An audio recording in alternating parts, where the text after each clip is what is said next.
আমরা খুব ভালো করে ভাইকে চিনি, বিশেষত তার লিখনের মাধ্যমে চিনি আলহামদুলিল্লাহ। বিশেষত যারা ন্যূনতম প্র্যাকটিস করে দিন তারা আমরা তার লিখনকে খুব ভালো জানি এবং চিনি। আমরা এই পর্যায়ে অনুরোধ করছি ফ্যান্টাসি নয় চাই বাস্তবসম্মত প্রস্তুতি, বিয়েকে কেন্দ্র করে আবার বলছি ফ্যান্টাসি নয় চাই বাস্তবসম্মত প্রস্তুতি, এই সংক্রান্ত বিষয়ে আলোচনার জন্য আহ্বান করছি পর্যায়ে ডক্টর শামসুল আরিফিন শক্তি ভাইকে। ফলে তাফাদ্দাল মাশকুরা।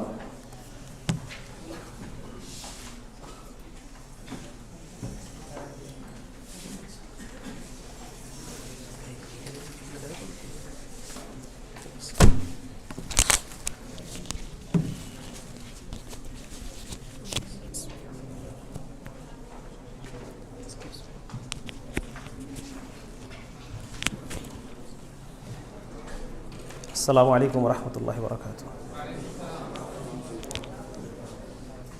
সবাই ভালো থাকারই কথা, তাই না? রমজান মাস শুরু হয়েছে, ভালো না থেকে উপায় আছে আমাদের?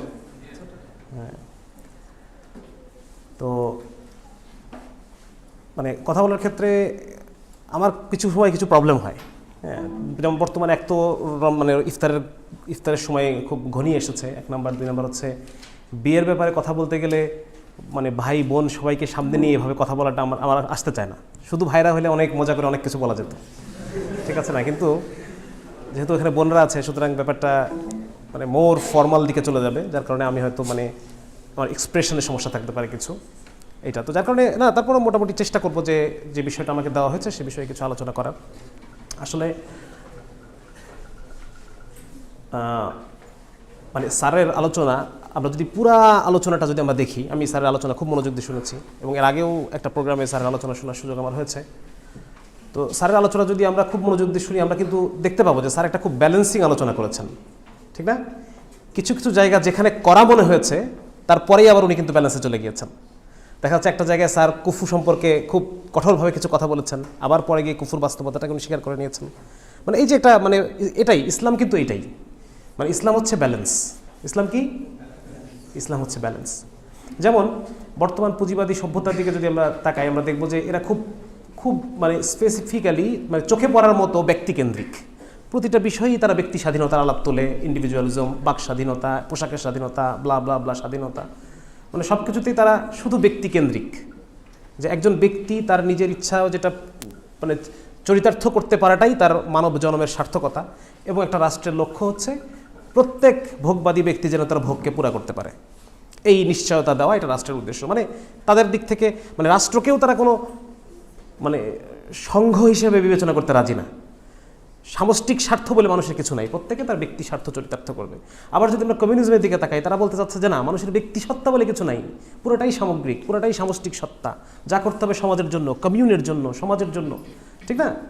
তারা একদল তারা পুরোপুরিভাবে সামষ্টিক স্বার্থকে অস্বীকার করতেছে, আরেক দল তারা মানে ব্যক্তি মানুষের যে কিছু চাহিদা, কিছু ভাব, কিছু মনের ভিতরে কিছু চিন্তা প্রবাহ বা ব্যক্তিত্ব, বিবেক, এই বিষয়গুলোকে তারা অস্বীকার করতেছে।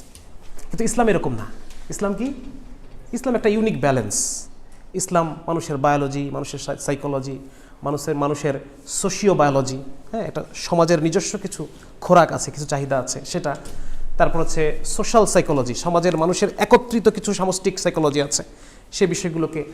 ইকোলজি, আমাদের কারণে পারিপার্শ্বিকের উপরে যে প্রভাব পড়ে সেটাকে, এই সব কিছুকেই ইসলাম আমলে নেয়।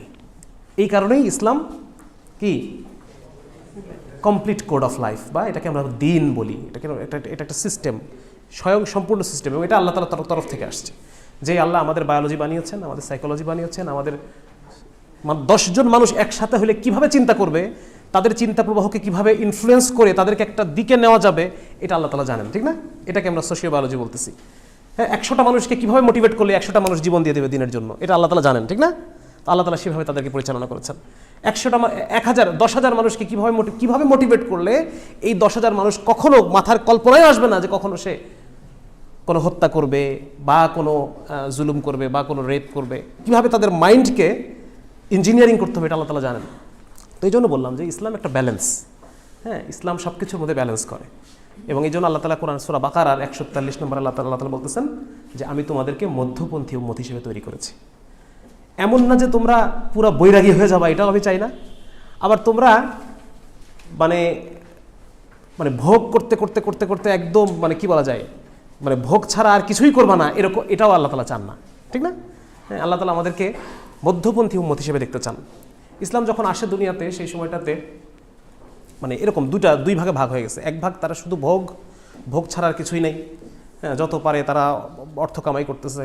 এবং এটা মূলত মানে ইউরোপের দিকে তাকালেই দেখে মানে খুব স্পষ্টভাবে বোঝা যায় যে ইউরোপের মধ্যে একটা অংশ তারা সব কিছু ছেড়ে আত্মীয় স্বজনকে ছেড়ে দিচ্ছে, মা বাবাকে ছেড়ে দিচ্ছে, সব ধরনের বৈষয়িক চিন্তাভাবনাকে ছেড়ে দিয়ে তারা মঠে গিয়ে জীবনযাপন করতেছে। আবার একদিকে তাকালে দেখা যাবে এটা হচ্ছে মঠের চিত্র, মঠবাসী জীবন, বৈরাগী।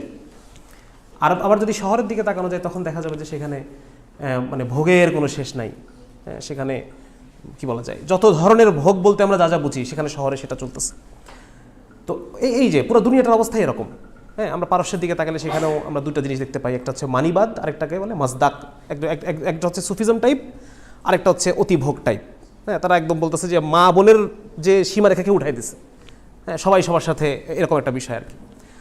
তো এইরকম সারা পৃথিবীর একটা অবস্থা। তো সেখানে আল্লাহ তাআলা বলতেছেন আমি তোমাদেরকে মধ্যপন্থী উম্মত হিসেবে পাঠিয়েছি। তো ইসলাম হচ্ছে একটা ব্যালেন্স, ঠিক না? হ্যাঁ, ইসলাম অনেক কিছুকে মানে খুব উৎসাহ দিয়ে দিয়ে একটা জিনিসকে অ্যাচিভ করানোর চেষ্টা করে। কিছু জিনিসকে ইসলাম চাপায়া দেয়, ফরজ করে দিয়েছে আল্লাহ তাআলা কিছু জিনিসকে আল্লাহ তাআলা সুন্নাত করেছে যে এটা করলে পরে তুমি সওয়াব পাবা, আবার ছেড়ে দিলে সেরকম কোনো গুনাহ নাই। আবার কিছু জিনিস আছে আল্লাহ তাআলা এটাকে মুস্তাহাব বা নফল করেছেন, যে জিনিসটা মানলে পরে তোমরা এটা যদি কেউ মাকাসিদে শরিয়া পড়ে তারা খুব সুন্দরভাবে জিনিসটা বুঝতে পারবে। কিছু জিনিসকে আল্লাহ মানে যেই বিধানগুলো অবশ্যই পালনীয়, মানুষ করতে চায় না, গাইগুই করে, সেইগুলোকে আল্লাহ তাআলা চাপাই দিয়েছেন যে এটা করতে হবে তোমাকে, ফরজ এটা। কিছু জিনিস মানুষ মানে তার অন্তর থেকেই আসে, কিছু বিষয় রাসূলের মহাব্বত, আল্লাহ তাআলা এটাকে সুন্নত করে দিয়েছেন। আবার কিছু জিনিস মানুষ বেনিফিট দেখতে পায় যে এটা করলে পরে আমারই ভালো, সেগুলোকে আল্লাহ তাআলা নফল করে দিয়েছেন, ঠিক না? এটা চাপানোর দরকার নেই, এটা আল্লাহ তাআলা নফল করে দিয়েছেন, এটা মানুষ এমনি করবে। তো এরকম ইসলাম বিভিন্ন বিষয়কে ভাগ করে আমাদের সামনে উপস্থাপন করে যাতে করে আমাদের জীবনযাত্রাটা মানে সুন্দর হয়। তো একই রকমভাবে যেমন দেখা যাচ্ছে যে বিয়ের ক্ষেত্রে রাসূল সাল্লাল্লাহু আলাইহি সাল্লাম বলেছেন যে দিনকে প্রাধান্য দাও। কি প্রাধান্য দাও? যদি দিনকে প্রাধান্য না দাও তাহলে পৃথিবীতে ফিতনা ছড়ায় পড়বে। তাহলে একটা হচ্ছে আল্লাহ রাসূল এটাকে একটা উপদেশ দিলেন, জোরালোভাবে একটা উপদেশ দিলেন, এবং 2 নম্বর সতর্ক করলেন যদি তোমরা এটা না করো তাহলে পরে, কারণ না করার মধ্যে কিন্তু আমাদের এই যে স্যার যেটা বললেন যে আমাদের কিন্তু টেন্ডেন্সি আছে এটা না করার, ঠিক না? আপনারা এখানে যারা আছেন সবাই দিন বুঝেন, কিন্তু বাইরে যে বিপুল পরিমাণ জনগোষ্ঠী তারা তো দিনকে পাত্তাই দেয় না। হ্যাঁ, জয় পাত্র যদি নামাজ পড়ে ঠিক আছে, ভালো, না পড়লেও পাত্র তো বড় ব্যাংকে চাকরি করে, আর্মি অফিসার, বা দেখা যাচ্ছে বড় সরকারি ক্যাডার, বিসিএস ক্যাডার, হ্যান ত্যান, বাইরে থাকে। আমার একটা যোগ্যতা হচ্ছে বাইরে থাকে, এটাই পাত্রের যোগ্যতা কি, পাত্র বাইরে থাকে। আচ্ছা, তো যাই হোক, তো এটা কি প্রসঙ্গে যেটা বললাম, এইটা কি প্রসঙ্গে আসলাম?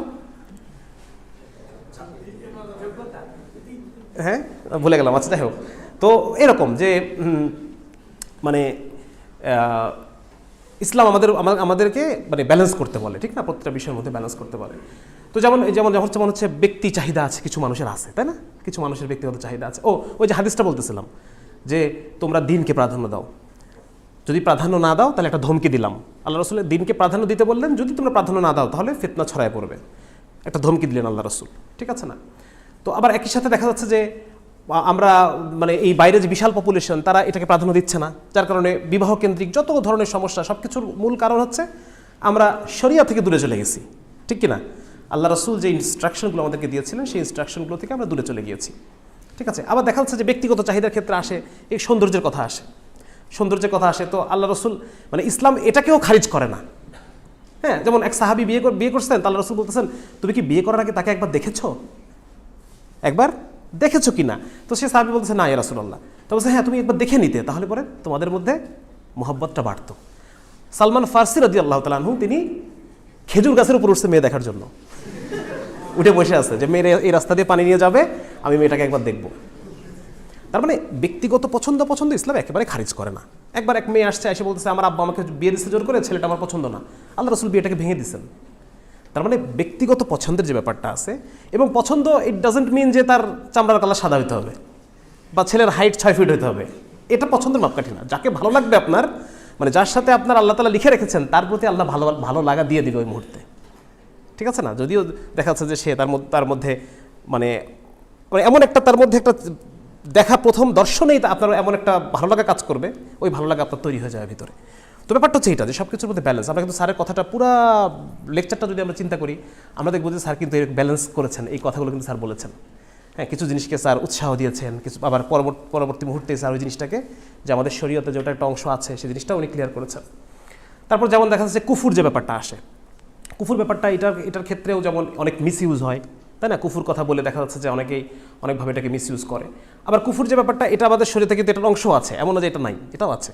হ্যাঁ, যেমন দেখা যাচ্ছে যেই এটা যদি আপনারা দেখেন যে একটা মেয়ের মোহর কত হবে, এইটা যদি আগে ফিক্স করা না হয়, মোহর তো দিতে হবে।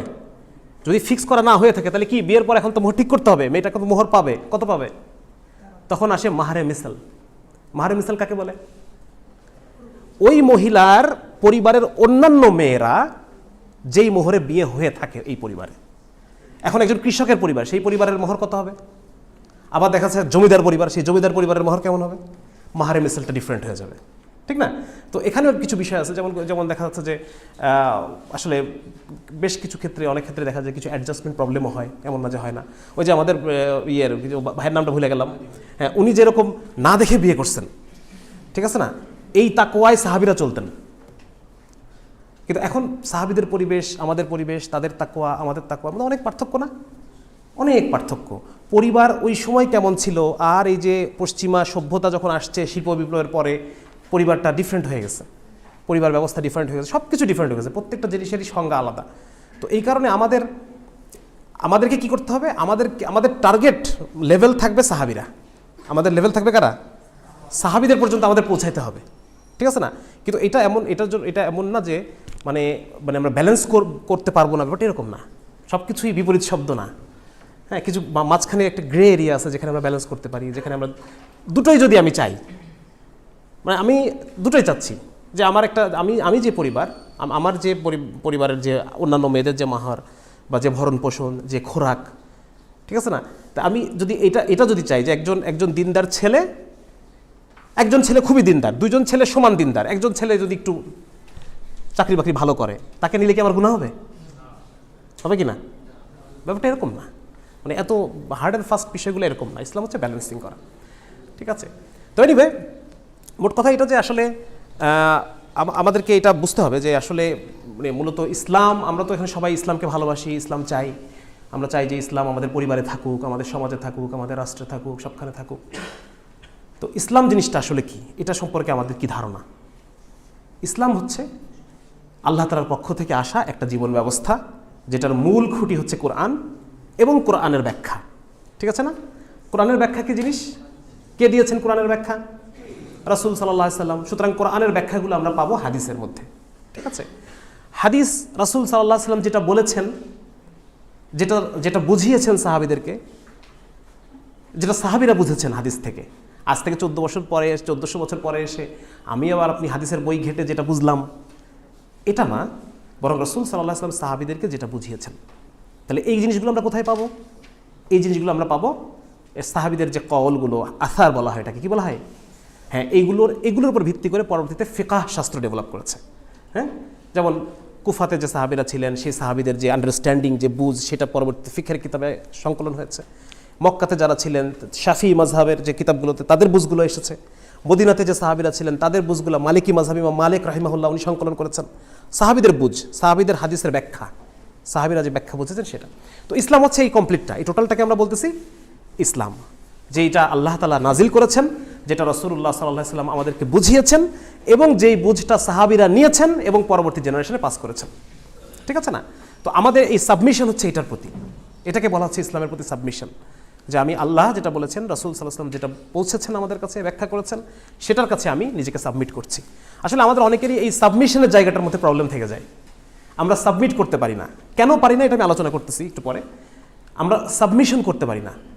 হ্যাঁ, আমাদের আগের যে জীবন, মানে দিন বোঝার আগের যে জীবন, সেই জীবনে আমরা মিনার কার্টুন দেখেছি, সেখানে আমরা বিভিন্ন গল্পের বই পড়েছি, অমুকের তমুকের সায়েন্স ফিকশন পড়েছি, তারপর হচ্ছে আমাদের কারিকুলামের মধ্যে কিছু বিষয় ইনক্লুড করা হয়েছে, তাই না? এই পুরো বিষয়টা মিলে যে এই ব্যক্তি আমি ডেভেলপ করেছি, এই আমিত্বকে আল্লাহর সামনে আত্মসমর্পণ করাটা হয়ে ওঠে না, ঠিক না? হ্যাঁ, আমরা দেখা যাচ্ছে যে অনেকেই আমরা আত্মসমর্পণ করার পরেও দেখা যাচ্ছে একটা হুকুমের মধ্যে সায়েন্স খুঁজতেছি, সেই হুকুমের মধ্যে আমরা অন্যান্য মানে অন্যান্য বিষয়গুলো আমি মানে কোরআন এবং হাদিস আমার জন্য যথেষ্ট হচ্ছে না, আমার আরও অতিরিক্ত কিছু লাগতেছে। ঠিক আছে না? এটার মূল কারণ হচ্ছে এটা যে আমাদের সাবমিশনটা হয়ে ওঠে না। আমার নিজের যুক্তিকে যে আমি আল্লাহর সামনে সাবমিট করব, আমার নিজের বুঝকে যে আমি আল্লাহর সামনে সাবমিট করব, আমার নিজের চিন্তাধারাগুলোকে যে আমি আল্লাহর সামনে সাবমিট করব, আমার নিজের জীবন দর্শনগুলোকে যে আমি আল্লাহ এবং রাসূলের সামনে মিটাই দিব, এই ইসলামটা আমাদের হয়ে উঠতেছে না। অনেক বড় বড় হাজি সাহেবেরও এটা হয়ে ওঠে না। হ্যাঁ, হজ করে আসছে বা বিভিন্ন করে আসছে, কিন্তু তার সাবমিশনটা এখনো পরিপূর্ণ হয় নাই। তার মানে কেউ যদি কোনো মাসাইল বলে, মাসআলা বলে, বলার পরে সে ফনা তুলে, নাকি আছে না এরকম, ফনা তুলে বসে, ফনা নামাইতে হবে, এটাকে বলে সাবমিশন, ফনা নামাইতে হবে। তো এটা হচ্ছে ইসলাম। এবং এই ইসলামের কাছে যে আমরা আত্মসমর্পণ করতে পারতেছি না, এটার পিছনে আসলে আমাদের গত 300 বছরের আমাদের যে একটা উপনিবেশ আমল, হ্যাঁ, এই উপনিবেশ আমলটা দায়ী, এটার জন্য দায়ী আর কি। উপনিবেশ আমলটা কীভাবে দায়ী? কারণ আমরা যখন ব্রিটিশরা যখন এই দেশে আসার পরে যে নতুন যে কারিকুলাম ডেভেলপ করে, সেই কারিকুলামেরই সন্তান আমরা। এই জন্য আমাদেরকে বলা হয় চিলড্রেন অফ ম্যাকহলে। হ্যাঁ, লর্ড ম্যাকহলে উনি এই কারিকুলামটা তৈরি করছেন, তো এই জন্য ওইটা মিলায়ে আমাদেরকে বলা হয় চিলড্রেন অফ ম্যাকহলে। তো এইটা বিষয়টা হচ্ছে যে এই কারিকুলামে আমাদের দাদারা পড়াশোনা করছে, আমাদের বাবারা পড়াশোনা করছে, আমরা পড়াশোনা করছি, আমাদের পরের জেনারেশনও পড়াশোনা করবে এই কারিকুলামে, যার কারণে আমরা ওই জায়গা থেকে বের হতে পারি না, ওই চিন্তাধারা থেকে বের হতে পারি না। বের হয়ে যে আমরা ইসলামকে বুঝবো, ইসলামকে একটা মানে ইসলামের চশমায় যে আমরা পৃথিবীটাকে দেখবো, হ্যাঁ, এই ব্যাপারটা হয়ে ওঠে না। যেমন ধরেন যে এই যে বিয়ে ব্যাপারটা, আজকে তো মূল আলোচনা তো বিয়ে নিয়ে। তো বিয়ে জিনিসটা কি? এই বিয়ে ব্যাপারটা পশ্চিমা বিশ্ব যেভাবে দেখে আর ইসলাম যেভাবে বিয়েটা দেখে, দুটোকে এক জিনিস? দুটো সম্পূর্ণ আলাদা জিনিস। পশ্চিমা বিশ্বে বিয়ে ব্যাপারটা হচ্ছে একটা contract between two equal individual. এটা কি জিনিস? এই জন্য ওরা বলতেছে ছেলে ছেলেও বিয়ে হয়, তাই না? ওরা বিয়ে ব্যাপারটাকে ছেলে ছেলের মধ্যে অ্যাপ্লাই করে, বিকজ তাদের বিয়ের ডেফিনেশনটাই হচ্ছে this is a contract between two equal individual. তাহলে দুটো পুরুষের মধ্যে তো কন্ট্রাক্ট হতেই পারে, এই সেন্সে ওরা ছেলেদের মধ্যে বিয়ে। কিন্তু ইসলামে কি এটা হবে সম্ভব? এটা সম্ভব না, বিকজ ইসলামে বাই ডেফিনেশন বিয়ে হচ্ছে ছেলে এবং মেয়ের মধ্যে বিয়ে হতে হবে, বাই ডেফিনেশন এটা হতে হবে। এবং আপনারা জানেন হয়তো যে ইসলামে তৃতীয় লিঙ্গ বলে কোনো কথা নেই, এটা জানেন তো? ইসলামে তৃতীয় লিঙ্গ বলে কোনো অপশন নাই।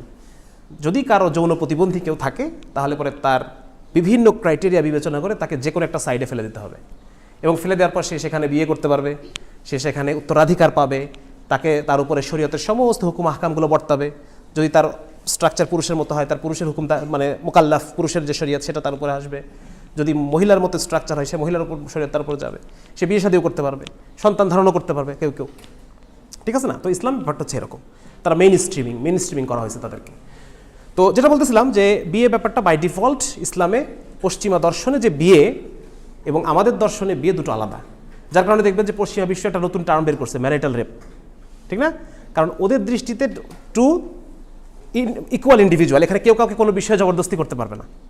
কিন্তু ইসলামের ব্যাপারগুলো কিন্তু আবার আলাদা, ইসলামের বিয়ের ডেফিনেশনই আলাদা। বাই ডেফিনেশন ইসলামের নিকাহ is different from western marriage, ঠিক আছে না? তো এখানে অনেক বিষয় আছে, এখানে সাবমিশনের বিষয় আছে, হ্যাঁ, এখানে দায়িত্বের বিষয় আছে। পশ্চিমে কেউ কারো দায়িত্ব নেয় না, তুমি তোমারটা আমি আমারটা, হ্যাঁ, কিন্তু এখানে দায়িত্বের বিষয় আছে। আমার ওয়াইফ লিটারালি আমার সংসারে কোনো একটা পয়সা খরচ করতেও বাধ্য না, এবং আমি আমার ওয়াইফকে পুরো ভরণ পোষণ দিতে বাধ্য। এইখানে একটা পয়েন্ট চলে আসে সামর্থ্যের ব্যাপারটা। হ্যাঁ, তাহলে কি সামর্থ্য জরুরি না? আমি তো আমার স্ত্রীর ভরণ পোষণ দিতে বাধ্য, তাহলে কোত্থেকে দেবো? হ্যাঁ, এখানে অনেক বিষয় আছে এখানে, তাই না? তো যার কারণে এটা মূল প্রবলেমটা কোথায়? মূল প্রবলেমটা হচ্ছে যে ওই যে কেবলই আপনাদেরকে আমি একটা জিনিস বললাম যে আগের দুনিয়ায় কি হতো, এটা এই পয়েন্টটা আমি আসতেছি। আমি আগে ওই বোনের প্রশ্নটা অ্যাড্রেস করি। উনি একটা জিনিস বলছেন যে অর্থনৈতিক জীবনের কথা বলছেন, যে অর্থনৈতিক জীবনকে আমি মেনটেন করতে পারবো না, একটা বোনকে তো প্রশ্ন করছেন। তো অর্থনৈতিক জীবনটা শিল্প বিপ্লবের আগে যেরকম ছিল আর শিল্প বিপ্লবের পরে ডিফারেন্ট। এখন অর্থনৈতিক জীবন বলতে আমরা বুঝি কর্পোরেট জব, ঠিক না? বৃহৎ শিল্প প্রতিষ্ঠান, বৃহৎ পুঁজির বৃহৎ শিল্প প্রতিষ্ঠান, সেখানে আমি জব করতেছি, এটাকে আমরা এখন অর্থনৈতিক জীবন বলতে বুঝি। কিন্তু একটা সময় তো মেয়েরা অর্থনৈতিক জীবন যাপন করছে, করে নাই তা তো না। আমাদের শিল্প বিপ্লবের আগে মেয়েরা কি ঘরে কাজ করে নাই? ঘরে বস্ত্র তৈরি করে নাই? ঘরে গালিচা তৈরি করে নাই? ঘরে কোরআন কপি করে নাই, ক্যালিগ্রাফি? অর্থনৈতিক কাজে মেয়েরা অংশ নিত, ঘরে থেকেই অংশ নিত, ঘরে থেকেই অংশ নেওয়া যেত। আমরা জানি এক সাহাবী বিয়ে, তার মানে অবস্থা খুব খারাপ, দরিদ্র, তো আসি বলছি রাসূলুল্লাহ আমি তো খুব গরিব, আমার এখন কি হবে? তাহলে রাসূল বলছে তুমি বিয়ে করো, ঠিক আছে না? তুমি একটা বিয়ে করছেন, বলছে ইয়া রাসূলুল্লাহ আমার গরিবী তো এখনো যায় না, আবার বিয়ে করো। আমার গরিবী এখনো যাচ্ছে না, আরেকটা করো। তো ওই লোকটা শেষ পর্যন্ত 4টা বিয়ে করছে এবং করার পরে 4 নম্বর যিনি স্ত্রী উনি হচ্ছেন সূচি শিল্পে পারদর্শী এবং ওনার কাছ থেকে বাকি 3জন শিখছে, এখন একটা ফ্যাক্টরি হয়ে গেছে। এখন হচ্ছে খালি এখন পণ্য তৈরি হয় আর সে বিক্রি করে করে বিরাট বড় হয়ে গেছে। তো অর্থনৈতিক জীবন ওই সময়টা করা যেত, ঠিক আছে না? ঘরে থেকেই পর্দার সাথেই করা যেত, সন্তান পালন করতে করতেই করা যেত। কিন্তু শিল্প বিপ্লব পরবর্তী সময়ে এখন ব্যাপারটা এত জটিল হয়ে গেছে যে এখন মেয়েদেরকে অর্থনৈতিক জীবনযাপন করতে হলে ঘর ছাড়তে হয়। কি করতে হয়? ঘর ছাড়তে হয়। বঞ্চিত হয় কে? ওই দুধের বাচ্চাটা বঞ্চিত হয়, তাই না? হ্যাঁ, ওই যে বাচ্চাটা এখন মানে আস্তে আস্তে বড় হয়ে উঠতেছে, তার এখন মায়ের সাহচর্য প্রয়োজন, সে মায়ের কাছ থেকে ভাষা শিখবে, তার ভাষা শিখতে হয় বুয়ার কাছ থেকে। সে মায়ের কাছ থেকে নীতি নৈতিকতাগুলো শিখবে, এখন তার শিখতে হয় বুয়ার নীতি নৈতিকতা তার মধ্যে করতেছে। আমি মাস্টার্স, আমার শাশুড়ি তো মাস্টার্স না, আমার শাশুড়ি হয়তো ইন্টার পড়ছে বা এসএসসি পড়ছে। তো সুতরাং আমি যদি মনে করি যে আমার নৈতিকতা উচ্চ, আমার জ্ঞান ভালো, তাহলে আমি কেন আমার সন্তানকে সময় দেবো না? আমার শাশুড়ির কাছে ফেলে রাখছি কেন আমার সন্তানকে? ব্যাপারটা বোঝা গেছে? নেপোলিয়ন যদি বলেই থাকে যে শিক্ষিত মা দাও শিক্ষিত জাতি দিব, এখন শিক্ষিত মা যদি ব্যাংক সামলায় তাহলে জাতি শিক্ষিত হচ্ছে কিভাবে? সম্ভব নাকি এটা? তো ব্যাপারটা হচ্ছে এইটা যে আসলে এখন মানে সোশ্যাল স্ট্রাকচার বা ইকোনমিক স্ট্রাকচারগুলো এত বেশি জটিল যে এই জন্য একজন মাকে তার পারিবারিক জীবন স্যাক্রিফাইস করতে হয়, একজন মুসলিমাকে তার পারিবারিক জীবন স্যাক্রিফাইস করতে হয়, যেটাকে আল্লাহ তার উপর ওয়াজিব করছেন, ঠিক আছে না? পুরুষের জন্য বাইরে কাজ করা, টাকা ইনকাম করা ওয়াজিব, মহিলার জন্য তার যে সোশ্যাল রোল আল্লাহ তাআলা দিয়েছেন, ঘরে যে দায়িত্বগুলো রয়েছে, পুরুষের জন্য বাইরের দুনিয়া সামলানো এটা পুরুষের উপর ওয়াজিব, আর নারীর জন্য ঘরের দুনিয়া সামলানো এটা তার উপর ওয়াজিব। টাকা ইনকাম করা নারীর জন্য ওয়াজিব না। এখন যার প্রবলেম, এই যে স্যার কিন্তু এটা উল্লেখ করেছেন যে যদি কারো অর্থনৈতিক সমস্যা, এখন তো খেলাফত নাই, আগে কোনো ডেস্টিটিউট মহিলা, নিঃস্ব কোনো মহিলা হলে তাকে খেলাফত দেখতো, খেলাফত তাকে প্রোভাইড করতো, এখন তো সেই সুযোগ নাই। তো যার কারণে একজন বোনকে, আমি মনে করি যে একজন বোনকে যে কোনো সিচুয়েশনের জন্য তাকে প্রস্তুত থাকতে হবে। এই জন্য আমি মেয়েদেরকে বলি যে আপনারা ব্যবসা করেন না করেন, আপনারা ব্যবসা শিখেন। কারণ এমন যদি কোনো পজিশন আসে যে আপনাকে, আপনার স্বামী নাই, আপনার বাবা নাই, আপনার ভাই নাই, আপনার ভরণপুর বাচ্চাগুলো ছোটো ছোটো, এমন পজিশনে যদি আপনাকে কখনো পড়তে হয় যেন আপনি কমপক্ষে আপনি কিছু করতে পারেন, আপনি কমপক্ষে একটু ফ্রিল্যান্সিং করতে পারেন, কমপক্ষে আপনি ফেসবুকে একটা মানে একটা বুটিক শপের মতো যেন চালাইতে পারেন, যেন আপনি নিজের ভরণ পোষণটা আপনি নিজের জন্য আয় করতে পারেন। তো এটা একটা বিষয়। যার কারণে এই যে আমাদের উলামায়ে কেরাম, দেখেন অনেক সময় আমরা কিন্তু বিভিন্নভাবে আমাদের আলেমদেরকে দায়ী করি যে তারা এইটা করতেছে না, তারা ওইটা করতেছে না। এখানে দুটো বিষয় আছে, সেটা হচ্ছে যে এক নম্বর হলো তারা এই যে শিল্প বিপ্লব পরবর্তী একটা ডিফারেন্ট সমাজ, একটা ডিফারেন্ট একটা চিন্তাধারা, এই চিন্তাধারার সাথে তারা এইটাকে তারা হ্যাঁও বলতে পারতেছেন না, আবার এইটাকে বাইপাস করে তারা যে মূল ইসলামী কিছু এস্টাবলিশমেন্ট আমাদেরকে দিবেন সেই ক্ষমতাও তাদের হাতে নাই। আমার কথা বুঝতে পারছেন? যেমন বোনদের জন্য যে স্বতন্ত্র মেডিকেল কলেজ করা প্রয়োজন নারী ডাক্তার তৈরি করার জন্য, এটাকে আমাদের আলেম করতে পারবেন না, পারবে? এই ক্ষমতা তাদের মধ্যে নাই। তারা গত 300 বছর ধরে তারা জেল, ফাঁসি, জুলুম, আন্দামান, দ্বীপান্তর এগুলোর মধ্যে তারা সম্মুখীন। গত 300 বছর ধরে আলেমদের উপর এগুলো চলতেছে আজকে পর্যন্ত। হ্যাঁ, আজকেও দেখেন মানে সে বাংলাদেশের জেলই বলেন আর সৌদি আরবের জেলই বলেন, সব আলেম দিয়ে ভর্তি। তো এটা কেন? মানে এই যে তারা, এক নম্বর হচ্ছে তারা এটা করার সামর্থ্য রাখেন না, আবার 2 নম্বর হচ্ছে তারা আল্লাহ এবং তার রাসূলের কাছে এমনই ঠেকা পড়ে গেছে যে তারা আল্লাহ এবং তার রাসূলের কথার বাইরে কোনো কথা যে বলবেন এটা বলার সামর্থ্য তারা রাখেন না। সুতরাং তারা একটা উভয় সংকটের মধ্যে আছেন, বোঝা গেছে? তো যার কারণে বিষয়গুলো হচ্ছে এরকম যে আসলে এই বিভিন্ন সময় আমরা বিভিন্ন রকম ফতোয়া আমাদের সামনে আসে, কারণ তারা পারতেছেন না, তারা মানে কি বলা যায়, তাদের কষ্ট হচ্ছে, তারা এটাও পারতেছে না ওটাও পারতেছে না। সেজন্য সবসময় যে আলেমদেরকে আমরা দোষারোপ করি এই কাজটাও আসলে ঠিক না। হ্যাঁ, তাদের যে কমিটাও এটা আমাদের চিন্তা করতে হবে। আচ্ছা, তো যেটা বলতেছিলাম যে মূলত বর্তমানে যে বিয়ে কেন্দ্রিক যে প্রবলেমগুলো স্যার উল্লেখ করছেন, যে তালাক থেকে শুরু করে নিয়ে, হ্যাঁ, সন্তান বাবা মায়ের কথা শুনতেছে না, যেই সন্তান ছোটোবেলা থেকে মাকে পায় নাই, তো স্বাভাবিকভাবে এই সন্তান বড় হয়ে তো মাকে বৃদ্ধাশ্রমে দিবেই, এটা তো খুব স্বাভাবিক বিষয়। মায়ের সাথে সন্তানের দূরত্ব তৈরি হয়ে গেছে না? অনেক দূরত্ব তৈরি হয়ে গেছে, যেখানে মা এবং সন্তানের যে সম্পর্ক, আপনারা জানেন কি না, বাপের সাথে সন্তানের সম্পর্ক এইটা এক টাইপ। একটা বাবা তার সন্তানকে নিয়ে শুধু খেলাই করতে পারে, খেলবে, একটু কোলে নেবে, একটু নাচাবে, এর বাইরে বাবা খুব বেশি মানে ফিল করে না সন্তানের ব্যাপারে ওইভাবে। কিন্তু মায়ের সাথে সন্তানের যে বন্ডিং, এই বন্ডিংটা ফিজিক্যাল বন্ডিং। মায়ের সাথে সন্তানের অক্সিটোসিন নামে একটা হরমোন আছে, এই হরমোনটা বের হয় যখন প্রসব বেদনা শুরু হয়, তখন এই অক্সিটোসিন হরমোন বন্যার মতো বেরোতে থাকে। শুধু তাই না, ব্রেস্ট ফিডিং থেকে শুরু করে অন্যান্য বিভিন্ন সময় এই হরমোনের সাথে সন্তানের সাথে মায়ের কানেকশন হয়। সন্তান যখন কাঁদে তখন মায়ের এই হরমোনে মানে জোয়ার শুরু হয়ে যায়, মা তখন আর পারে না, বুঝা গেছে? তারপর হচ্ছে সন্তানের যেই নন ভার্বাল কমিউনিকেশন, হ্যাঁ, চোখের ভাষা, কি চাচ্ছে বাচ্চাটা, এখন বাচ্চা কাঁদতেছে, বাপ মনে করতেছে যে না চাইলে মনে ঠিক হয়ে যাবে, আরে বেটা ও পায়খানা করছে, ডাইপারটা বদলাইতে হবে, এটা বাপ বুঝবে না, এটা মা বুঝবে। হ্যাঁ, এরকম বিভিন্ন বিষয় আছে যেগুলো সন্তানের সাথে মায়ের এমন মানে সূক্ষ্মভাবে ইন্টারওয়াইন্ড সন্তান মায়ের সাথে। এমনকি একটা গবেষণা আছে, রিচার্ড বেলস্কি নামে একজন পেডিয়াট্রিশিয়ান, ওনার একটা দীর্ঘদিনের গবেষণা আছে। উনি 2001 সালের একটা গবেষণা উনি বলেন যে যেই বাচ্চাগুলোকে জীবনের ফার্স্ট ইয়ার, প্রথম বছরটা যেই বাচ্চাগুলো এক্সটেন্সিভ নন ম্যাটার্নাল কেয়ারে বড় হয়, এটা এই কথাটা বুঝছেন আপনারা?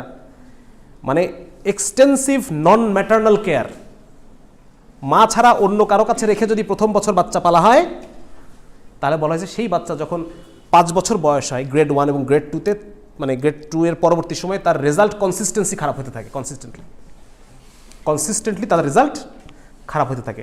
তাদের মধ্যে ডিপ্রেশন বেশি, তাদের মধ্যে সাইকোলজিস্টের কাউন্সেলিং নেওয়ার রেট বেশি এই ধরনের বাচ্চাদের। তার মানে মায়ের কাছে না রেখে মাকে যে বাচ্চা পায় না, তার মধ্যে প্রবলেম আছে না, ঘাটতি তৈরি হয় না? তার বুদ্ধিবৃত্তিক ঘাটতি, তার বিবেকজনিত ঘাটতি, তার নৈতিকতা, তার ভাষা, সব দিক দিয়ে ঘাটতি শুরু হয়ে যাবে। তো যার কারণে এটা তো আল্লাহ তাআলা আমাদেরকে এই যে জেন্ডার রোল ডিস্ট্রিবিউশন, এটা আল্লাহ তাআলা করেছেন। এখন তো জানেন আপনারা যে জেন্ডার স্টাডিজ নামে বিভিন্ন রকম সাবজেক্ট, বিভিন্ন রকম ফ্যাকাল্টি তৈরি হয়েছে, যেখানে এই জেন্ডার রোল বিষয়টাকে ডিনাই করার যত ধরনের রিসার্চ সব কিছু সেখানে করা হচ্ছে। কিন্তু আল্লাহ তাআলা এই রোল তৈরি করেছেন, নারী এবং পুরুষকে আল্লাহ তাআলা আলাদা করে তৈরি করেছেন, ঠিক না? আলাদা করে তৈরি করার কি উদ্দেশ্য ছিল? সব পুরুষ করে দিলেই তো পারতো, যদি জেন্ডার রোল একই হবে। আলাদা করে তৈরি করার উদ্দেশ্য মানে function is different, that's why তাদেরকে আলাদা করে তৈরি করা হয়েছে। এই কিবোর্ডটা দেখতে একটু আলাদা, আবার এই এসির রিমোট, এটা ধরেন যে কিবোর্ড আর মাউস, এটা দেখতে আলাদা, এই কিবোর্ডও দেখতে আলাদা, তাই না? দুটাই দেখতে আলাদা, একরকম না তো দেখতে। আলাদা করে দেখতে কেন? এইটা বড় না কেন, এত বড় না কেন? এটা প্রয়োজন নাই, অসুবিধা, হাতের মধ্যে ঢুকবে না তো, ঢুকবে। আবার এটা ছোট না কেন, হবে না কাজ। তো নারী এবং পুরুষ যে দেখতে ডিফারেন্ট, তার মানে তাদের কাজ ডিফারেন্ট। এটাকে অ্যাকনলেজ করতে হবে, এটাকে স্বীকার করতে হবে, এটাকে স্বীকার করে সামনে আগাইতে হবে। এনিওয়ে, তো এটা আমরা বুঝতে পারলাম যে বর্তমানে যে বিবাহের, এই যে ভাই কেবলই বললেন যে ডিভোর্স রেট অত্যন্ত হাই, হ্যাঁ, অনেক বেশি এখন ডিভোর্স রেট, প্রতি ঘন্টায় একটা করে ডিভোর্স হচ্ছে ঢাকা শহরে। এর পিছনে কারণ কি? কারণ একটাই, ছেলেরাও মনে করতেছে আমরা মেয়েদের সমান, মেয়েরাও মনে করতেছে আমরা ছেলেদের সমান। এই যে পশ্চিমা যে সমতার যে ধারণা, সমতা শব্দটা তো শুনতে সুন্দর, খুব সুন্দর লাগে না শুনতে, কানে যেন মধু ঢালতেছে, এত সুন্দর লাগে। সমান, সবাই সমান, কেউ কারো যে কম না বেশি না। কিন্তু এই শব্দটার পিছনে বিরাট এক দর্শন আছে। শুধু সমতা মানে শুধু সমান তাই না, সমতা মানে হচ্ছে পরস্পরের বিকল্প। পশ্চিমা বিষয় এটা বলতে চায় যে একজন পুরুষকে দিয়ে যা যা যা যা হয়, একজন নারীকে দিয়েও তাই তাই তাই তাই হয়। কিন্তু এটা কি হয় আসলে? এটা কি মানে লিটারালি পসিবল? এটা লিটারালি পসিবল না। এই জন্য আপনাদের কিছু বইয়ের কথা বলি, যে বইগুলো আপনাদের পড়া খুব দরকার। এক নম্বর হচ্ছে আনপ্রোটেক্টেড নামে একটা বই আছে, আনপ্রোটেক্টেড, হ্যাঁ, ডক্টর মিরিয়াম গ্রসম্যান, ওনার লেখা, এটা বাংলা হয়েছে, সিয়ান প্রকাশনী এটাকে প্রকাশ করেছে, এটা একটা। 2 নম্বর হচ্ছে সারেন্ডার্ড ওয়াইফ। নামটা শুনলে বোনরা খুব খেপে যাবে যে এটা কী ধরনের নাম বইয়ের। আচ্ছা, এটা রাইটারের নাম হচ্ছে লরা ডয়েল। উনি একজন এক্স ফেমিনিস্ট এবং তার 5টা সংসার, 5টা বিয়ে করছে সে। তো 4টা সংসারটা টিকে নাই, 5 নম্বর সংসারটা টিকছে। এখন সে চিন্তা করতেছে যে আমি 5টা বাকি আগের 4টাতে আমি কি করছিলাম যেটা আমি এখন করি নাই। ওইটা নিয়ে উনি বইটা লিখছেন এবং এই বইটার নাম হচ্ছে দ্য সারেন্ডার্ড ওয়াইফ। এটা একটা সুন্দর বই, এটা আপনারা পড়তে পারেন। মূলত বিষয়টা কি দেখেন, বিষয়টা হচ্ছে আমি আগেই বলছি যে আমাদের কিন্তু নারী এবং পুরুষের এই যে বিয়েগুলো যে প্রবলেম হচ্ছে, স্যার একটা কথা বলছেন যে পরস্পরের দেহ মানে শারীর তত্ত্ব, মনস্তত্ত্ব বোঝা খুব জরুরি। হ্যাঁ, এটা নিয়ে আমরা খুব ট্রল করি, বিভিন্ন ম্যাগাজিন অনুষ্ঠান এগুলোতে খুব এই বিষয়গুলোকে ট্রল করা হয় যে মেয়েদের মন কেউ জানে না, কেউ বোঝে না। হ্যাঁ, এগুলো আমরা কিন্তু ছোটবেলা থেকে সব ফ্যান্টাসি করে বড় হয়েছি যে মেয়েদেরকে বোঝা সম্ভব না। হ্যাঁ, বাদ দেন, বেটি মানুষ। তো আসলে না, সম্ভব, বিকজ আবার একইভাবে মেয়েরাও চিন্তা করে এটাই, যে বাদ দেন বেটা মানুষ, এগুলোর সাথে কথা বলে লাভ নাই, ও যা বুঝতেছে ওটাই করবে। ঠিক আছে না, আমরা যেরকম বলি আমাদের বোনরাও একইভাবে বলে। তো যাই হোক, তো মূলত বিষয়টা এরকম না, আমরা অনেক কিছুই বর্তমান সায়েন্স আলহামদুলিল্লাহ আল্লাহ তাআলা আমাদের তৌফিক দিয়েছেন, আমাদের ব্রেনকে সেই পর্যায়ে আল্লাহ নিয়েছেন, যার কারণে এখন মডার্ন সায়েন্স অনেক কিছুই জানে, বিভিন্ন নিউরোলজিক্যাল অ্যানালাইসিস হ্যান এগুলো করে অনেক কিছু জানা যায়, অনেক কিছু বোঝা যায়। এবং এবং মানে নারী এবং পুরুষ তাদের ব্রেইন ডেভেলপমেন্ট ডিফারেন্ট। আমরা যখন আমাদের মায়ের পেটে ছোট্ট, কেবল আমাদের বয়স তখন 42 দিন, 42 দিন মানে 6 সপ্তাহ, এই 6 সপ্তাহ বয়সেই ছেলে বাচ্চাদের টেস্টোস্টেরন নামে হরমোনটা বের হওয়া শুরু হয়। তখন আমরা মায়ের পেটে ভ্রূণ অবস্থায় আছি, এবং এই টেস্টোস্টেরন হরমোনের কারণে, এবং আপনারা এটা জানেন কি না, যে সমস্ত মানব শিশু পেটের মধ্যে থাকে বাই ডিফল্ট মহিলা। বুঝছেন? এটা শুনলে তো মেয়েরা তারা আবার তাদের পাই পড়বে না আর মাটিতে, এরকম একটা অবস্থা হয়ে যাবে। আমরা যত মানুষ মানে ভ্রূণ অবস্থায় যখন আমরা থাকি, তখন আমরা বাই ডিফল্ট নারী থাকি সবাই, এটা সত্য। কিন্তু যাদের ক্রোমোজোম XX, হ্যাঁ এটা আপনারা জানেন না অনেকেই, যে XY যদি হয় তাহলে পুরুষ, যাদের XX তারা মেয়ে। আচ্ছা, সবার স্ট্রাকচার বাই ডিফল্ট মেয়েদের মতোই থাকে, কিন্তু যখন ও বুঝে ফেলে যে আমাদের একটা Y আছে, তখন সেই Y তার নিজের খেলা দেখানো শুরু করে।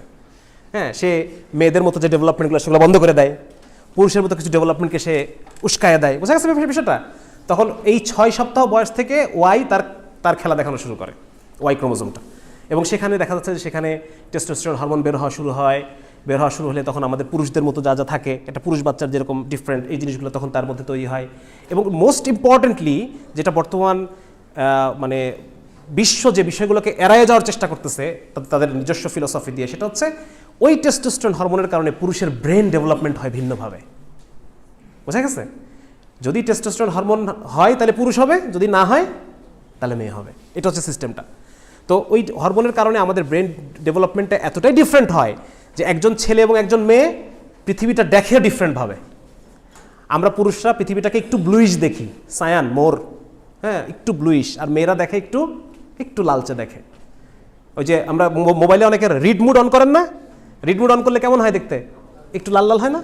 হ্যাঁ, মেয়েরা একটু দুনিয়াটা ওইভাবে দেখে। মানে এতটাই ডিফারেন্ট হয় আমাদের চিন্তাভাবনা, আমাদের থিঙ্কিং, রুচি, পছন্দ, আবেগ, অনুভূতি, স্বপ্ন সব কিছু ডিফারেন্ট হয়ে যায়, চিন্তাধারা সব ডিফারেন্ট হয়ে যায়। এবং এটা মডার্ন সায়েন্স আমরা অনেক কিছুই বুঝতে পারি যে আসলে মানে কীভাবে। ওই যে মাঝখানে আবার একটা ওই জিনিস বেরোচ্ছে, এক লোক বই লিখছে, একটা 250 পৃষ্ঠা 300 পৃষ্ঠার বই। সেই বইয়ের নাম হচ্ছে যে মানবজাতি নারীদের মন সম্পর্কে যা জানে, হ্যাঁ, the knowledge of human civilisation about women psychology. 250 পৃষ্ঠার বই, পুরো পৃষ্ঠাটাই ফাঁকা। এবং এটা হচ্ছে বেস্ট সেলার, এই বইটা হচ্ছে এটা বেস্ট সেলার বই, 10 মিলিয়ন কপি বিক্রি হয়েছে। কিন্তু ব্যাপারটা আসলে এরকম না। আমরা এখন মেয়েদের মন সম্পর্কে অনেক কিছু জানি, এবং মেয়েরাও আমাদের মন সম্পর্কে অনেক কিছু জানে, যারা কি চায়। ঠিক আছে? তো এই বিষয়গুলো সম্পর্কে আমাদের বিস্তারিত ধারণা বিয়ের আগে থাকা দরকার। হ্যাঁ, বিয়ের আগে যদি কিছু ধারণা থাকে তাহলে বিয়ের পরে ঠেকে শিখতে হবে না। বুঝা গেছে? বিয়ের পরে দেখা যাচ্ছে ঝাড়ি খাবেন, ঝাড়ি খেয়ে কিছু জিনিস শিখবেন। হ্যাঁ, তো এইটা যদি আমরা আগে থেকে কিছু বিষয় আমরা যদি জানতে পারি, তাহলে এটা সব অনেক কিছুই ম্যানেজ করা খুব সহজ। যেমন একটা উদাহরণ দিই আপনাদেরকে। ধরেন হাজব্যান্ড সে কম্পিউটারে বসে খুব কাজ করতেছে, হ্যাঁ, এখন ওয়াইফ আসছে, এসে তার সামনে 1 কাপ চা রাখছে।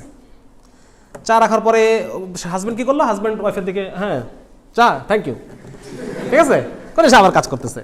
আচ্ছা, কাজ যখন ঘন্টাখানেক পর শেষ হওয়ার পরে সে রুমে গেল। রুমে যাওয়ার পর সে দেখতেছে তার ওয়াইফ বিছানার উপরে উপর হয়ে শুয়ে বালিশ জড়া ধরে কেঁদে বালিশটা ভিড়াই ফেলছে। ঠিক আছে? তখন বলতেছে কি ব্যাপার, আমি কি করলাম ভাই? ওই যে একটা ইয়ে আছে না, একটা মিম আছে বোধহয়, যে behind every angry women there is a man who have no idea what he has done. তো ঠিক ওই রকমই আর কি অবস্থাটা, যে সে লোকটা তখন চিন্তা করতেছে যে কি ব্যাপার, আমি কি করলাম, তুমি এভাবে কাঁদতেছো? তা বলছে, আমি বিকাল থেকে তোমার জন্য সেজে বসে আছি, তুমি একবার তাকাইলাও না, একবার দেখলাও না। কিন্তু এটা জানা দরকার ছিল যে পুরুষরা এরকমই, বেটা মানুষ বাদ দেন। পুরুষরা যখন কাজ করে তখন খুব এক্সক্লুসিভলি ফোকাস থাকে, খুবই বেশি মাত্রায় ফোকাস থাকে। আশপাশের জিনিস সে খুব বেশি মানে দেখতেও পায় না, বা দেখে না, বা পাত্তা দেয় না। কিন্তু মেয়েরা যখন কাজ করে, they are very good at multitasking. এটা ওইটা সেটা এটা সব করতেছে সে। মহিলারা মাল্টিটাস্কিং এটা তারা খুব ভালোভাবে পারে, তাদের ব্রেনটা এভাবে তৈরি করা। এটা একটা ডিফারেন্স বললাম, এরকম বহু ডিফারেন্স আছে। বহু ডিফারেন্স, এগুলো বলা শুরু করলে শেষ হবে না। তো মোট কথা এটা যে আমাদের মানে পরস্পরের সাইকোলজি সম্পর্কে কিছু জিনিস আমাদের জানতে হবে, এবং এটার জন্য অনেক রিসোর্স আলহামদুলিল্লাহ আছে। আচ্ছা, বিয়ের উদ্দেশ্য কি? বিয়ের উদ্দেশ্য স্যার তো অনেক কিছু আলোচনা করে ফেলেছেন আলহামদুলিল্লাহ, এগুলো নিয়ে আমার আলোচনা করার দরকার নাই। 1 নম্বর হচ্ছে দিন, ঠিক আছে। 2 নম্বর মানে এই যে দিন এবং দুনিয়ার মধ্যে যে একটা পার্থক্য আমরা করি, এটা আসলে ইসলাম এভাবে পার্থক্য হিসেবে দেখে না। মানে এই পৃথিবীতে দুনিয়ার প্রত্যেকটা কাজই আমার দিন। আমার কথা বোঝা গেছে? একজন মুসলমান সে ঘুমাবে, এটাও তার দিন, সে পেশাব পায়খানা করবে, এটাও তার দিন, সে বিবাহ শাদী করবে, এটাও তার দিন, সব কিছুই তার দিনের জন্য। একজন এমন কখনো হইতে পারে না যে একজন মুসলমানের মানে শুধুমাত্র সল্লি দুনিয়ার জন্য কিছু করতেছে। আমরা এই যে আপনারা যখন এখন যারা পড়াশোনা করতেছেন ভার্সিটিতে, এটাও আপনার দিন যদি আপনি আপনার নিয়তকে পরিবর্তন করে নেন। আপনি যদি মনে করেন যে আমার এই পড়াশোনাটা এটা হচ্ছে আমার রিজিক তালাশ করার একটা প্রক্রিয়া, যেই রিজিক তালাশ করা আমার উপরে ফরজ, নাকি রিজিক তালাশ করা ফরজে আইন, হ্যাঁ, ঠিক যেমন নামাজের জন্য উজু করা ফরজ, ঠিক একইভাবে রিজিক তালাশ করা ফরজ। এটা ইমাম আবু হানিফার ছাত্র ইমাম মুহাম্মদের কথা। তো যার কারণে আপনি যদি এভাবে চিন্তা করেন যে আমি আমার একটা হালাল রিজিক যেন মানুষের কাছে আমার হাত পাততে না হয়, যেন আমি আমার পরিবারের ভরণ পোষণ করতে পারি, যেন আমি দান সাদাকা করতে পারি, যেন আমি মানে হালাল কামাই করতে পারি, এই জন্য আমি পড়াশোনা করতেছি। তো আল্লাহ রাব্বুল আলামিন আপনার এই 4 বছরের সমস্ত পড়াশোনাকে আল্লাহ তাআলা দিনের আমল হিসেবে কবুল করে নেবেন। এই জন্য একজন মুসলমান বলে না, ওই যে কোরআনের মধ্যে আছে ওয়ামা খালাকতুল জিন্না ওয়াল ইনসা ইল্লা লিয়াবুদুন, আমি জিন এবং ইনসানকে একমাত্র আমার ইবাদতের জন্য তৈরি করছি। তাহলে ইবাদত কি তৈরি করা যায় 24 ঘন্টা? করা যাবে? 24 ঘন্টা ইবাদত করা যাবে। এই জন্য যখন এই যে স্যারের জন্য বারবার বলতেছেন যে এটা কিন্তু আমার দিনের কাজ, বিয়েটাকে আপনার দিনের কাজ মনে করতে হবে। যদি আপনি বিয়েটাকে দিনের কাজ মনে করতে পারেন, আপনি বিয়েতে ডিজে পার্টি অ্যারেঞ্জ করতে পারবেন? পসিবল? আপনি বিয়েতে গায়ে হলুদ করে সব ফ্রেন্ডদেরকে এনে নাচায় টাচায় এগুলো করতে পারবেন? ভিডিও করতে পারবেন? তাহলে সর্বাগ্রে বিয়েটা আমাদের দিনের কাজ, এবং ইনফ্যাক্ট আমার পুরো লাইফই আমার দিনের কাজ, ঠিক না? আমার দুনিয়ার প্রত্যেকটা কাজই আমার দিনের কাজ। জীবনটাকে এইভাবে সেট আপ করে নেন, ব্রেনটাকে আপনি রিওয়্যার করে নেন যে আমি 24 ঘন্টার মধ্যে প্রতিটা সেকেন্ডই আমার দিনের কাজ। আমি যে ভাত খাচ্ছি, আমি যে পানি খাচ্ছি, আমি যে পেশাব পায়খানায় যাচ্ছি, আমি যে বিবাহ শাদী করতেছি, আমি দোকানে যাচ্ছি একটা জিনিস কিনতে, আমি ঘুমাচ্ছি, প্রতিটা কাজই আমার দিনের কাজ। এই জন্য আমাদের এটা চিন্তা করতে হবে। এবং আরেকটা জিনিস হচ্ছে, এই যে আরেকটা জিনিস স্যার বলছেন যে সন্তান প্রতিপালন করা, এই সন্তান কি এই প্রতিপালন কি আমার দিনের কাজ না? দিনের কাজ না? ডেফিনেটলি দিনের কাজ। এই সন্তানের ব্যাপারে আল্লাহ তাআলার কাছে আমার জবাবদিহি করতে হবে, এবং আল্লাহ তাআলা কাল হাশরের মাঠে আমাকে জিজ্ঞেস করবেন যে তোমাকে যে ওই যে কি জানো সূরা তাকাসুরের শেষ আয়াতটা, যে নিয়ামতের ব্যাপারে আপনাকে প্রশ্ন করা হবে। আপনাকে যে নিয়ামত আল্লাহ তাআলা দান করছেন, আপনাকে সুস্থতা দিয়েছেন, এটার ব্যাপারে আল্লাহ প্রশ্ন করবেন। আপনাকে আল্লাহ সম্পদ দিয়েছেন, সুন্দর চেহারা দিয়েছেন, আল্লাহ তাআলা আপনাকে সন্তান দিয়েছেন, এটার ব্যাপারে আল্লাহ প্রশ্ন করবেন। প্রত্যেকটা নিয়ামতের ব্যাপারে আল্লাহ রাব্বুল আলামিন আপনাকে প্রশ্ন করবেন। তো যার কারণে এই কোনো আমাদের এটা মনে করার কোনো সুযোগ নাই যে এটা আমার দুনিয়াবি কাজ, সুতরাং এখানে আল্লাহ কি বললো, রসুল কি বললো, এটা আমি পাত্তা দিলাম না, এই সুযোগ আমাদের নাই, ঠিক আছে না? এই জন্য প্রত্যেকটা কাজকে আমার দিনের কাজ মনে করে করতে হবে। এখন একটা যে পয়েন্টে আমি আসি, সেটা হচ্ছে যে বিয়ের ক্ষেত্রে কি কি যোগ্যতা আমার প্রয়োজন। বিয়ের ক্ষেত্রে যোগ্যতার মধ্যে অর্থনৈতিক যোগ্যতা এটা একটা ইম্পর্ট্যান্ট একটা জিনিস।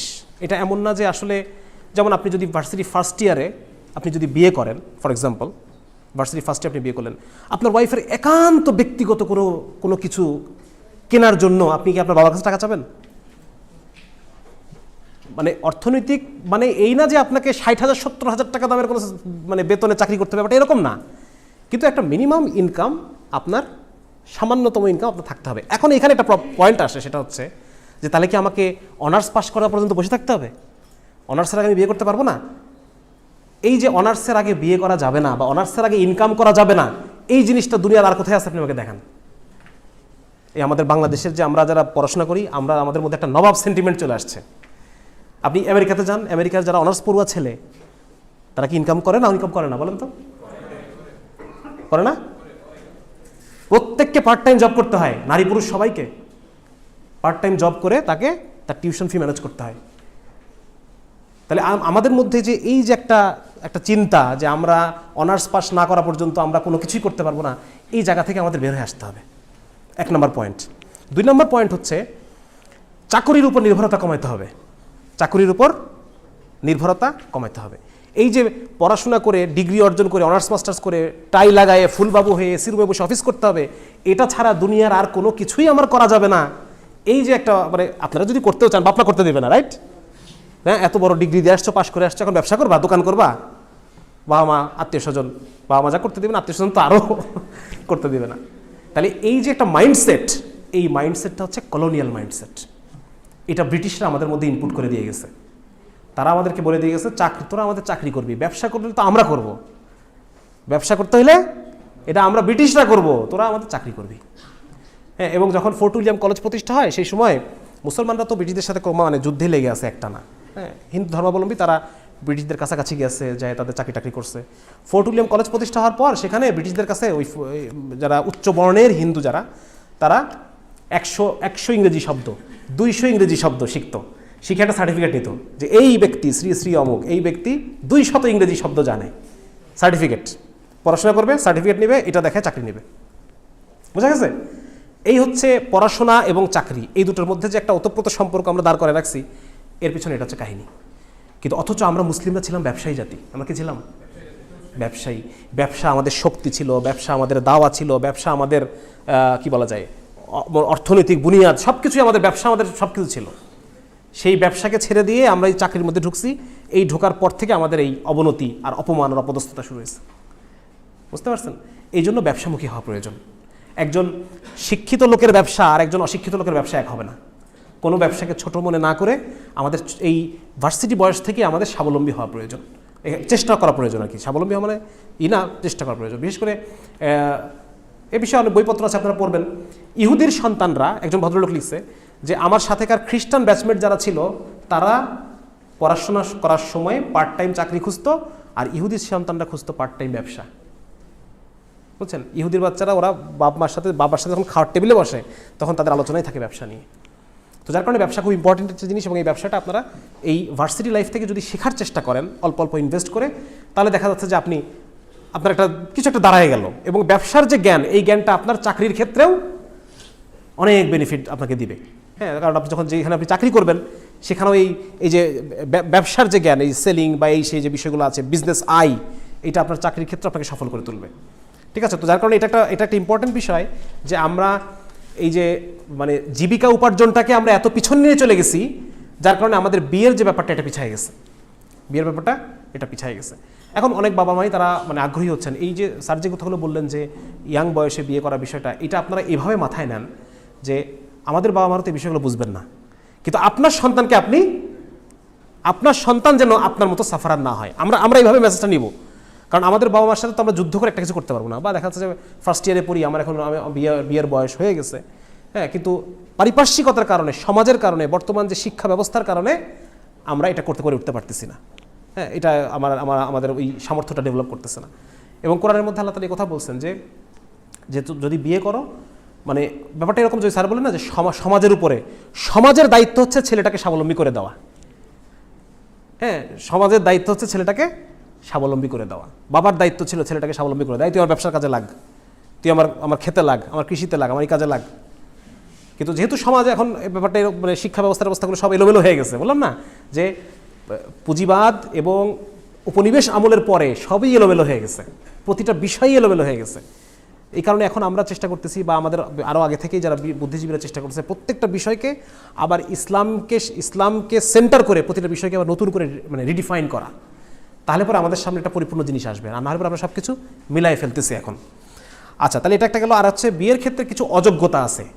অযোগ্যতার মধ্যে 1 নম্বর হচ্ছে, আমি যে আমার বাবা মাকে বলতে পারতেছি না যে আব্বা আমার একটু বিয়ের করা দরকার, এটা বলতে না পারাটাই প্রধান অযোগ্যতা, যে আমার এখনো বিয়ের বয়স হয় নাই। বোঝা গেছে? এটা আমাকে বোল্ডলি বলতে পারতে হবে, এটা ম্যাচুরিটির লক্ষণ যে আব্বা। এবং এটার সাথে আবার যে কামাইয়ের ব্যাপারটা জড়িত। আমি আপনাদেরকে আমার একটা ফ্রেন্ডের গল্প শোনাই। আমিও মেডিকেলে পড়ছি, সেও মেডিকেলে পড়ছে, একই মেডিকেলে আমরা রুমমেট। হ্যাঁ, আমরা পড়াশোনার চাপ তো একই রকম, একই মেডিকেলে আমরা রুমমেট। কিন্তু যেই সময় আমরা মানে ছাত্রলীগ করে দাঁড়াইতাম, রাতের পর রাত তাস খেলতাম, সেই সময় সেই ছেলেটা ঘুমাইতো। আমরা যখন তাস খেলতে বসতাম তখন সে ঘুমাইতো। এবং সে ছাত্র অবস্থায় সে বিয়ে করছে, তার 2টা বাচ্চাও হয়েছে, এবং সে বাবাকে 6 বিঘা জমি কিনে দিছে নওগাঁ শহরে। তাহলে ওই ছেলেটা আসলেই বিয়ে করার বয়স হয়েছে। আর আমরা যারা সারা রাত ধরে তাস খেলতেছি, তার মানে আমি ইম্যাচিউরড, আমার মধ্যে কোনো প্রোডাক্টিভিটি নাই। এখন আমি কি আমার আমার জন্য এটা খুবই ভুল হবে যে আমি আমার বাপকে বলবো আব্বা আমার বিয়ে করে দেন? আমার তো বিয়ের বয়সই হয় নাই। আমি এখনও ইংলিশ প্রিমিয়ার লিগ দেখে আমি ঘন্টার পর ঘন্টা কাটা দিচ্ছি, কম্পিউটারের সামনে গেম খেলে খেলে আমি ঘন্টার পর ঘন্টা কাটাচ্ছি, আমি এখনও কার্টুন দেখি টিভিতে, আমার বয়স 30। তাহলে এই ছেলেটাকে আমি বলবো বিয়ের বয়স হয়েছে ওর কাছে কোনো মেয়ে দিলে সেই মেয়েটা কি মানে কি বলা যায়, মানে কোনো বাপের কি উচিত এর কাছে মেয়ে দিয়ে নিশ্চিন্ত হওয়া, যার মধ্যে এখনও এই শিশুতোষ বিষয়গুলো রয়ে গেছে, যার মধ্যে প্রোডাক্টিভিটি নাই। একটা মেয়েকে আমার ভরণ পোষণ দিতে হবে, একটা মেয়ের তার প্রতি ঈদে আমার বউকে একটা ঈদে আমার বউকে একটা জামা দিতে হবে, এই চিন্তা যার মধ্যে নাই, এই ছেলেটা তো বিয়ের বয়স হয় নাই। সুতরাং এক নম্বর হচ্ছে নিজেকে ম্যাচিউরড করা, নিজেকে প্রোডাক্টিভ করা, হ্যাঁ, ছাত্র বয়সেই চেষ্টা করা। এটা এমন না যে চেষ্টা করলে হয় না, চেষ্টা করলে হয়, আমরা করি না অলসতা করে। হয়তো আমার বন্ধুটার উদাহরণ দিলাম, আপনাদের মধ্যে এমন অনেক বন্ধু দেখবেন যারা টিউশনি করে অনেক টাকা ইনকাম করে, কোনো একটা কোচিং সেন্টারের সাথে থেকে অনেক পয়সা ইনকাম করে। বিশেষ করে আপনারা তো ঢাকা ভার্সিটির স্টুডেন্ট, আপনারা তো পরিচয় দিলে টিউশনি পাবেন, আপনাদের কথা আলাদা। কিন্তু আপনারা করতেছেন না কেন? অলসতা। আবার এমন আমাকে এটা বুঝায়েন না যে আমার পড়াশোনার খুব চাপ, কখনোই না। বাংলাদেশের সবচাইতে লার্জেস্ট সিলেবাস হচ্ছে মেডিকেল কলেজের সিলেবাস, সেইখানে আমি বহু আওয়ার্স টুগেদার আমি নষ্ট করছি, দিনের পর দিন আমি নষ্ট করছি। তাহলে আমি যদি এত সময় পাই, আপনারা তো আরও বেশি সময় পান।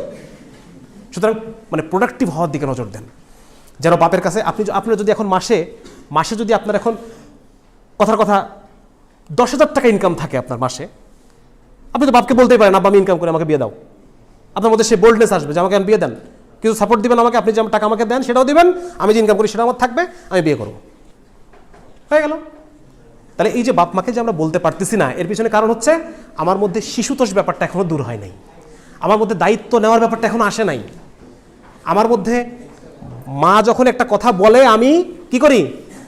আমি রিয়াক্ট করি। মায়ের সাথে ঝগড়া হয় না আমাদের মাঝে মধ্যে? হ্যাঁ, মায়ের সাথে যদি ঝগড়া হয়, হুইচ মিনস আপনি এখনো মেয়ে মানুষ ডিল করতে পারেন না, আপনাকে ঝগড়া করা যাবে না, আপনাকে ডিপ্লোম্যাটিক হতে হবে, আপনি ম্যানেজ করবেন, এমন সিচুয়েশন তৈরি করবেন যে আপনারা আব্বা আপনার কাছে পরামর্শ নিচ্ছে। আমাদের বাপরা কি করে, তুই বুঝেস কিছু বস, তার মানে আমার মধ্যে এখনো কি আসে নাই। যখন এমন আসবে বাপ বলতেছে বেটা বলতো এই যে জমিটা নিয়ে এরকম একটা কথাবার্তা হচ্ছে, কি করা যায় বলো তো, তার মানে বুঝতে হবে আমার মধ্যে কি আসছে। এটা কি বলে ম্যাচিউরিটি, বুঝা গেছে? ওই যে স্যার বলতেছিলেন না লিডারশিপ কাকে বলে?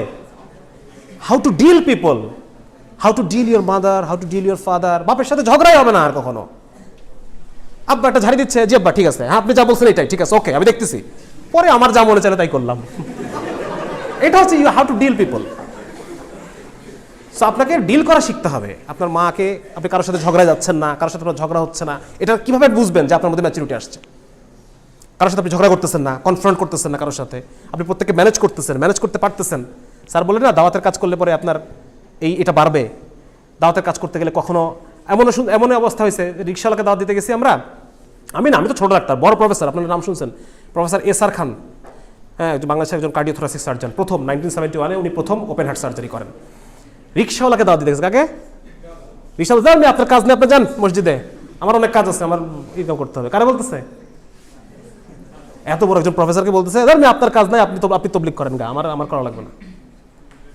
তা এই যে বিভিন্ন দাওয়াতে গেলে এই ধরনের সিচুয়েশন আপনার সামনে আসবে, তখন আপনি ডিল করা শিখতে পারবেন মানুষকে।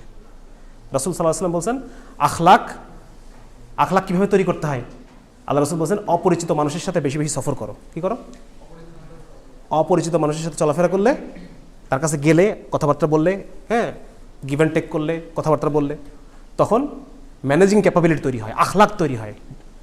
তো যার কারণে এই বিষয়গুলো খুব ইম্পর্টেন্ট। হ্যাঁ, আমি যেটা বললাম যে আমাদের মধ্যে এখনো আনপ্রোডাক্টিভিটি আছে, আমরা দিনের মধ্যে একটা সিগনিফিক্যান্ট পোর্শন এখনো আনপ্রোডাক্টিভ লস করি, হুইচ মিনস আমার মধ্যে এখনো আমার মধ্যে ম্যাচুরিটি আসে নাই। যদি আমি এই 6 ঘন্টা কোনো প্রোডাক্টিভ চিন্তা করতাম, তার মানে বোঝা যেত আমার বিয়ের বয়স হয়েছে। আমি এখন আব্বাকে বলতে পারবো আব্বা আমাকে আপনি বিয়ে দেন। বলার তো একটা মুখ লাগবে নাকি? একটা মুখ তো লাগবে যে আমি গেম খেলতেছি আর বলতেছি আব্বা আমার একটা বিয়ে দেন, হইতে পারে না, তো মানায় না ব্যাপারটা। আচ্ছা, এখন হচ্ছে বিয়ের প্রস্তুতির ক্ষেত্রে খুব সামান্য, স্যার আমার কতক্ষণ সময় আছে? আমার মনে তাড়াতাড়ি শেষ করা দরকার নাকি? আচ্ছা, আর আপনারা কি মানে বোর্ড ফিল করতে হলে আমাকে বলবেন, আমি দ্রুত শেষ করে দেবো। আচ্ছা, এখন হচ্ছে বিয়ের প্রস্তুতির ক্ষেত্রে এক নাম্বার যেহেতু বিয়েটা আমার একটা দিনই কাম, কি এটা আমার একটা দিনই কাজ। সো আমার বিয়ে কেন্দ্রিক আল্লাহ তাআলার যে সমস্ত হুকুম আহকামগুলো আছে, রাসূলুল্লাহ সাল্লাল্লাহু আলাইহি ওয়াসাল্লামের যে সমস্ত সুন্নাতগুলো আছে, এই জিনিসগুলো আমাকে খুব থরলি জানতে হবে। এখানে কোনো বিয়ের আগে বিয়ের ইলম অর্জন করা আমার উপরে ফরজ। বিয়ের আগে বিয়ের ইলম অর্জন করা আমার উপরে ফরজ। সুতরাং আমাকে বিয়ের ইলম অর্জন করতে হবে, এটা আমি যেখানে পাই, আলেমদের কাছে হতে পারে, অনলাইনে কোনো কোর্স হতে পারে, বা সরাসরি কোনো আলেমের কাছে ফেস টু ফেস বসে হতে পারে। ঠিক আছে। 2 নম্বর পয়েন্ট হচ্ছে, আমার মধ্যে যদি কোনো গুনাহ থাকে, যদি আমার মধ্যে কোনো গুনাহ থাকে, সেই গুনাহ আমাকে ছাড়তে হবে। এটা বিভিন্ন ধরনের গুনাহ হতে পারে, এটা যৌবন রিলেটেড গুনাহ হতে পারে, বা এটা অর্থনৈতিক কোনো গুনাহ হতে পারে। ঠিক আছে না, বিভিন্ন ধরনের গুনাহ আমরা করি না, আমার জীবন তো হয়ে যায়। তো এই গুনাহগুলো আমাকে ছাড়তে হবে। আমি যদি এই আশায় থাকি যে আমার দিন অর্ধেক আর বাকি অর্ধেক আরেকজনের মেয়ে এসে পূরণ করবে, হ্যাঁ, তারপর আমি ভালো হব, তাহলে এটা হবে না। ঠিক আছে না। তো আমাকে বিয়ের আগেই যে গুনাহগুলো ছাড়ার সেগুলো ছাড়তে হবে, আলেমদের সাথে সম্পর্ক করবে না। আমার যে দিনী কমতিগুলো আছে, এই কমতিগুলো আমাকে পূরণ করতে হবে। আল্লাহ তাআলা কোরআনের মধ্যে বলছেন যে পবিত্র নারী পবিত্র পুরুষের জন্য, এবং পবিত্র পুরুষ পবিত্র নারীর জন্য। সুতরাং আমি যদি একজন পবিত্র নারী চাই আমার জীবনে, বা ভাইস ভার্সা, আমি যদি একজন পবিত্র পুরুষ চাই, তাহলে সেক্ষেত্রে আমার নিজেকে আগে পবিত্র হইতে হবে। ঠিক আছে না। পবিত্র মানে কি? পবিত্র মানে যখনই আমি আমার প্রিভিয়াস গুনাহ থেকে এমনভাবে তওবা করব, মানে এত অনুশোচনার সাথে আর এত কষ্টের সাথে যখন আমি তওবা করব, সাথে সাথে আল্লাহ তাআলা আমার পিছনের সমস্ত গুনাহ মাফ করে দেবেন, যেন সে গুনাহ করেই নেই। হাদিসের মধ্যে আসছে যে বান্দা যখন খালেস তওবা করে, তখন সে এমন শিশুর মতো নিষ্পাপ হয়ে যায়, যেন সে গুনাহ করেই নেই। সুতরাং আমাকে যদি আমি আমার পিছনে কোনো গুনাহের জীবন থেকে থাকে, আমাকে পরিপূর্ণভাবে কি করতে হবে? তওবা করে চোখের পানিতে নিজেকে ধুয়ে পবিত্র হতে হবে। তাহলে পরে আল্লাহ তাআলা আমার জন্য এরকম পবিত্র জীবন সঙ্গিনীর ব্যবস্থা করে দেবে। বোঝা গেছে? তাহলে গুনাহ ত্যাগ করা, ইলম অর্জন করা। আরেকটা বিষয় হচ্ছে যে স্বামীর যেরকম স্ত্রীর বৈষয়িক বিভিন্ন বিষয়ের দায়িত্ব স্বামীর উপরে, একইভাবে স্ত্রীর যে ধর্মীয় জীবনযাপন, এটার দায়িত্ব কার উপরে? এটাও স্বামীর উপরে। স্বামীকে এটা নিশ্চিত করতে হবে যে একটা পর্দানশীল মেয়ে বিয়ে করে নিয়ে আসার পরে আমার ঘরে এসে এই মেয়েটার পর্দা লঙ্ঘন হবে না। এটা কাকে নিশ্চিত করতে হবে? আমাকে। এখন দেখা যাচ্ছে যে আমার পরিবারের দিনের বুঝ নাই, আমি নতুন নতুন দিনের উপর উঠছি, আমার পরিবারের এখনও দিনের বুঝ আসে নাই, আমি একজন পরিপূর্ণ শরঈ পর্দা করে একটা মেয়েকে আমি বিয়ে করতে চাচ্ছি। এখন মেয়েটাকে বিয়ে করে নিয়ে এসে কি আমার ঘরে আমি পর্দা রাখতে পারবো? আমার কি এই ব্যাপারটা আছে যে আমার ভাই মানে দেবরের কাছে ভাবির পর্দা লঙ্ঘন হবে না, বা আমার মামা, আমার চাচা, আমার অমুক তমুক এসে এই বেটার বউ দেখবো নিয়ে আসো, তখন আমি প্রোটেক্ট করতে পারতেছি না। যদি আমার মধ্যে প্রোটেক্ট করার মতো মানে ওই যোগ্যতার মানে ওই রকম কি বলা যায় বলিষ্ঠতা না থাকে, তাহলে তো আমি শুধু শুধু কেন একটা মেয়েকে নিয়ে এসে আমি তার ফরজ নষ্ট করব, তাকে সবার সামনে উন্মুক্ত করে দেবো কিসের জন্য? ছোটবেলা থেকে সে তার পর্দাকে মেনটেন করে আসছে। তো আরেকটা প্রস্তুতি যেটা আমি লিখে নিয়ে আসছি, সেটা হচ্ছে পরিবারের উপরে কাজ করেন। কি করেন? স্যার কিন্তু বারবার বলছে এই কথাটা, যে পরিবারের উপর ওয়ার্ক করেন, দাওয়াত মেহনত করেন। অনেক ছেলে ইনভেস্ট করে আমাকে যে ভাই বাবা মা মানে না, এ করে না, তা করে না, বাবা মা দিনই পাত্রী চাই, কিন্তু বাবা মা কোত্থেকে কী সব নিয়ে আসে, মানে দিন বুঝে না এরকম নিয়ে আসে। বা অনেক মেয়েরাও বলতেছে, অনেক প্রশ্ন আসছে যে জোর করে বাবা মা আমাকে বদ্দিন ছেলের হাতে তুলে দিচ্ছে, কি করবো এখন? এটাই প্রমাণ করে যে আমি এখন পরিবারে মেহনত করি নাই, আমি ওয়ার্ক করি নাই আমার পরিবারে। বিয়ের চিন্তা আসার আগে তো এই চিন্তা আসা দরকার ছিল যে আমি একটা মেয়েকে নিয়ে এসে আমি কীভাবে তার দিনটাকে হেফাজত করব। যদি তাকে আমি রক্ষাই করতে না পারি, তাহলে আমি রক্ষক হতে পারলাম না। আমার তো কাজ তাকে রক্ষা করা।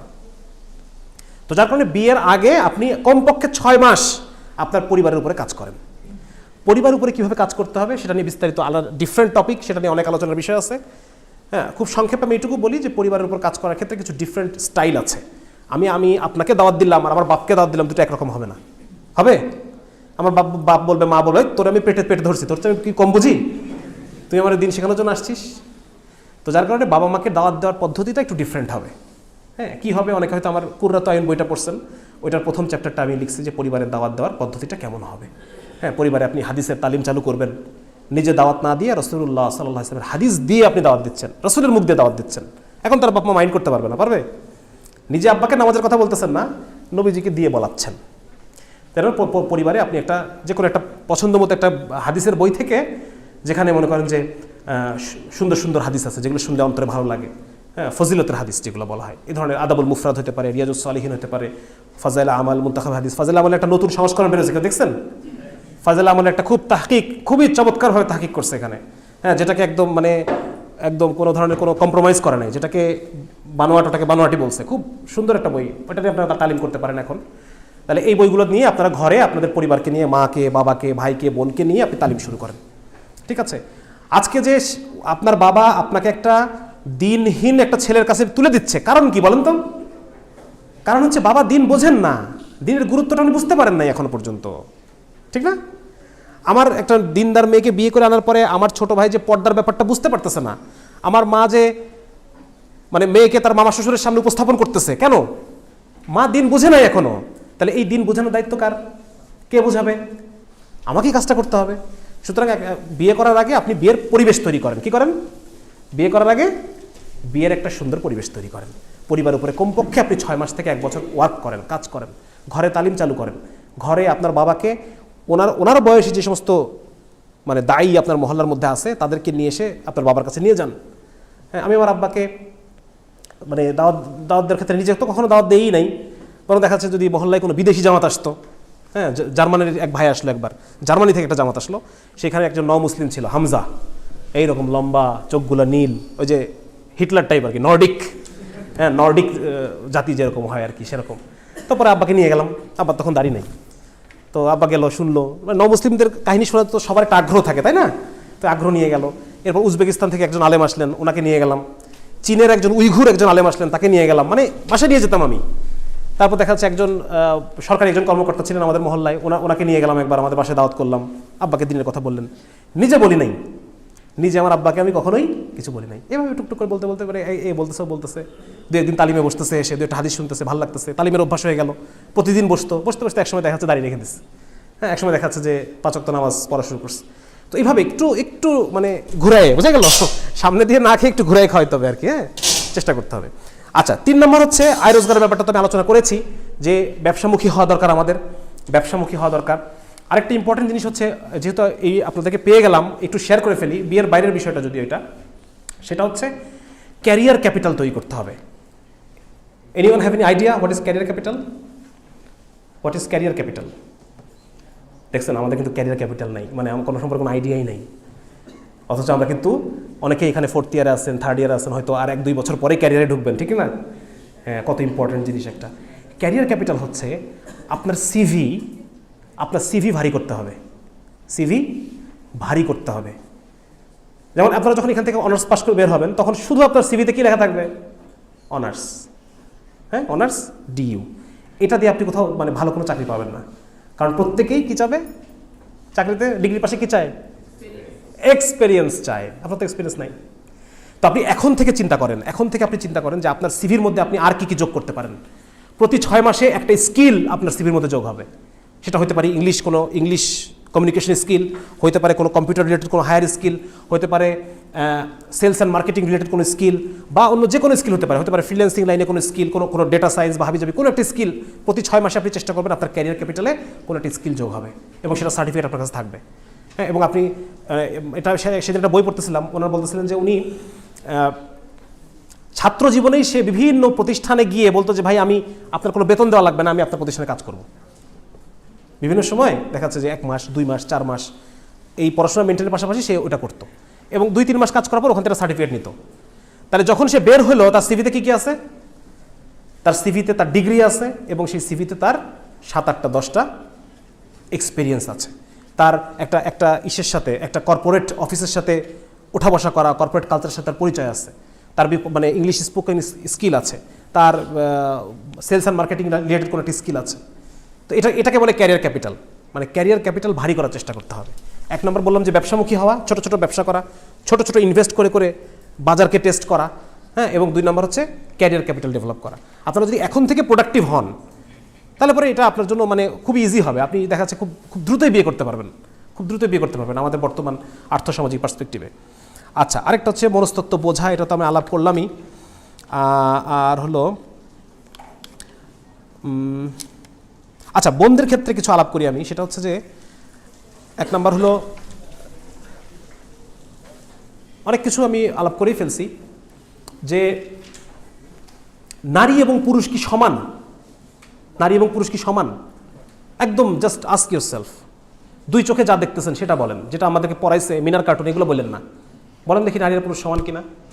নেভার, কখনোই সমান না, কোনো দিক দিয়েই সমান না। হ্যাঁ, মানব প্রজাতির অংশ হিসেবে আমরা সমমর্যাদার।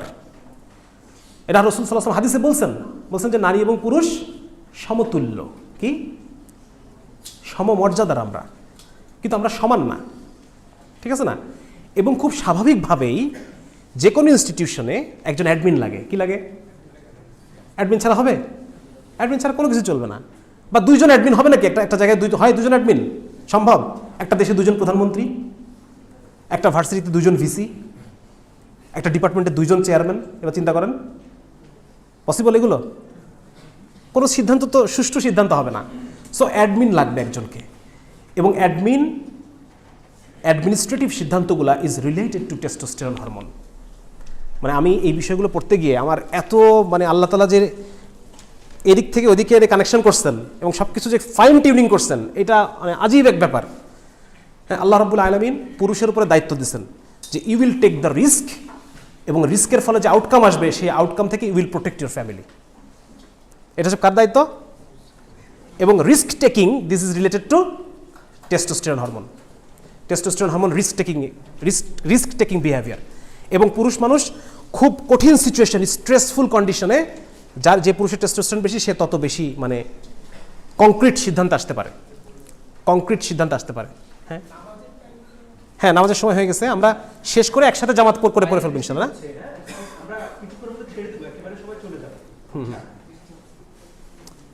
আচ্ছা, কখন শেষ করতে হবে আমাকে বলেন না? আচ্ছা, প্রশ্ন তো চলে যাবো। আচ্ছা ঠিক আছে, তাহলে আমার আলাপ মোটামুটি শেষ। মোট কথা এটা যে দেখেন, একটা পরিবার যদি দুটো স্মুথ সারফেস, এই দুটা মানে কংক্রিট হয় না, ঠিক আছে না? যদি সারফেসটার মধ্যে আমরা যেরকম পড়ি, এনজাইম পড়ি, ক্যাটালিস্ট পড়ি, আপনারা তো অনেকের আসছেন বোধ হয় কেমিস্ট্রির, ক্যাটালিস্ট বলে একটা জিনিস আছে, যে একটা সারফেস যখন আনইভেন হয় তখন সেটা ভালো জোড়া লাগে, অ্যাটাচমেন্ট ভালো হয়, বুঝতে পারছেন? তো যার কারণে এটা চিন্তায় আমাদের বাদ দিতে হবে যে আমরা আসলে এই যে সমতার নামে যে একটা কনসেপ্ট আমাদের মধ্যে আসছে, ব্যাপারটা এটা আমাদেরকে ভুলে যেতে হবে। বরং ইসলাম যাকে যতটুকু মর্যাদা দিয়েছেন, যেমন আল্লাহ তাআলা পুরুষকে মর্যাদা দিয়েছেন, হ্যাঁ, নারীকে বলেছেন যে পুরুষকে মেনে চলতে, আবার পুরুষকে বলছেন take care of your wife, হ্যাঁ, তার সাথে তুমি কীভাবে ব্যবহার করবা। এবং এটা আমি খুব অ্যানালাইসিস করছি যে যেমন ধরেন যখন মানে ফ্যামিলি ভায়োলেন্সগুলো কেন হয় এটা আমি বোঝার চেষ্টা করছি। যেমন ধরেন আপনি যদি কাউকে চ্যালেঞ্জ করলেন, তখন সে যে জিনিসটাই সবচাইতে বেশি শক্তিশালী সেইটা দিয়ে আপনাকে সবচাইতে বেশি উইক পয়েন্ট আঘাত করবে। আমার কথা বুঝতে পারছেন? This is animal instinct. এটা কোনো মানে ফিলোসফি মনে করার কোনো কারণ নাই। আপনি যদি আমাকে চ্যালেঞ্জ করেন তাহলে আমি আপনাকে অ্যাটাক করব আমার সবচেয়ে যে দক্ষ আমি যে জিনিসটাই সেটা দিয়ে, আপনি সবচাইতে উইক পয়েন্ট আপনার যেখানে সেখানে আমি অ্যাটাক করব। এটা ব্যাপারটা বোঝা গেছে না? এটা হচ্ছে অ্যানিম্যাল ইনস্টিংক্ট। যখন পুরুষ মানুষ চ্যালেঞ্জড ফিল করে তখন পুরুষ আপার হ্যান্ড কিসে? শারীরিক শক্তিতে, ঠিক আছে না? তখন সে এই শারীরিক শক্তি দিয়ে, যেহেতু মহিলার শারীরিক শক্তি নাই, সে এটা হচ্ছে মানে সাইকোলজির কথা বললাম, ইনস্টিংক্ট। এটার জন্য পুরুষকে চিন্তা করতে হয় না। ওই কারেন্টের সুইচ দিলে যেরকম ফট করে চলে আসে, ওই বিষয়টা এইভাবে চলে আসে। সো পুরুষকে চ্যালেঞ্জ করা যাবে না, এই ব্যাপারটা বোঝা গেছে? মানে যদি এবং পুরুষের ক্ষেত্রে যে বিষয়টা কাজ করে সেটা হচ্ছে, যেহেতু পুরুষের মধ্যে টেস্টোস্টেরন বেশি, যে আমার সাথে আছে তাকে প্রোটেক্ট করার জন্য আমি সব কিছু করবো, এইরকম একটা সাইকোলজি কাজ করে মানুষের মধ্যে। এই সাইকোলজির বিষয়গুলো কাজ করে, বোঝা গেছে? এই সাইকোলজির বিষয়গুলো আমলে নিয়ে আল্লাহ রাব্বুল আলামিন একটা ফরম্যাট দাঁড় করান। তো যার কারণে এই বিষয়গুলো মেনটেন করে আমাদেরকে চিন্তা করতে হবে যে আসলে এই জন্য আপনাকে বললাম যে সারেন্ডার ওয়াইফ যে বইটা আছে, এই বইটা একটু পড়াটা জরুরি।